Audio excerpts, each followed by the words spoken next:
Hello.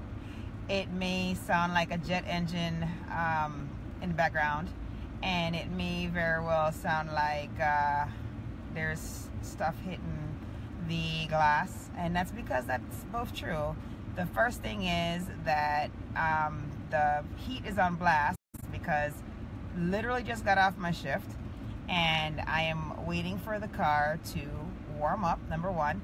And number two, I am waiting for all this ice and snow to dissipate from the windscreen and the back. The sides have started to melt, so that's been awesome. So I'm just waiting for the sides and the back now to get clear. So I figured, since I have the time and I'm in the car, which is a great place to do recordings, that I would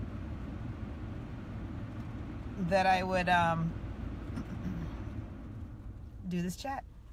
So basically, I wanted to talk today about what kind of advice would I give to my 20-plus-year-old self about leadership. And that has a huge link to feeling fear and doing it anyway.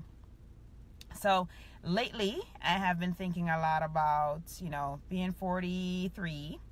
Just recently turned 43, and just thinking about, well, what would happen if I did things a little differently when I was in my 20s, and what would I, if I could go back in time and basically talk to me and say, like, well, hey, do things a little bit differently here, and perhaps the outcome would be markedly different. So I recall when I was in college that I did do some things in regards to developing leadership skill and developing communication skills. And one of the major things that I participated in was I basically participated in organized sports. So I played lacrosse, and which is a sport that I had no exposure to when I was in New York City, and picked it up when I went to college.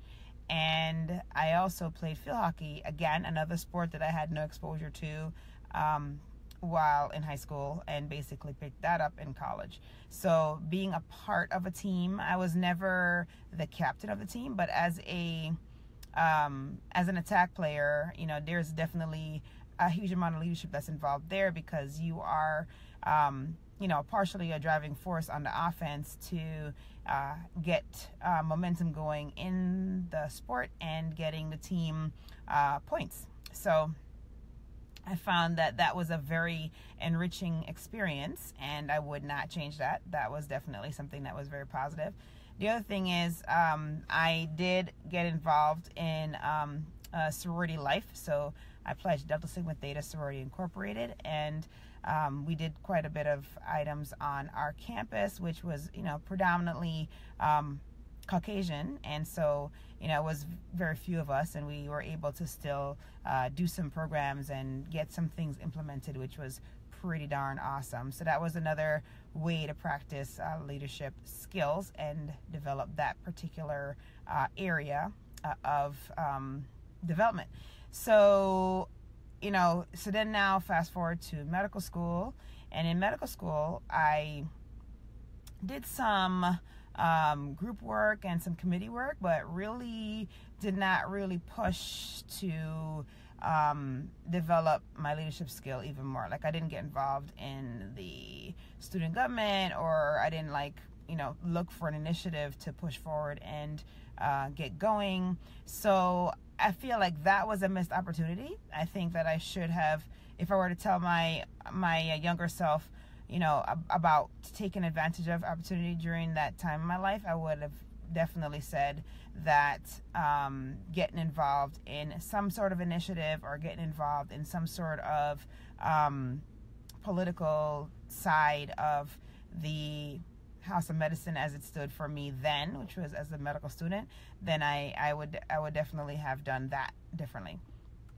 So now fast forward to residency. So in residency, there were definitely opportunities for leadership and development in that regard, and I was privileged to definitely become the one of the chief residents of my program, and so there was a lot of leadership development involved there.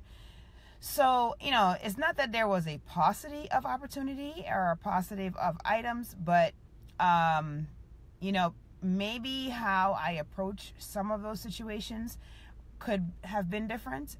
Just, trying to get even more than was achieved or obtained from these positions might have definitely led to even more growth than occurred. So the biggest advice that I would give to myself is not to be afraid, not to let the thought that maybe I am unable to do something at the moment that it arises and it becomes available to me, to not really to not shy away from those kinds of challenges, like to really take more risk.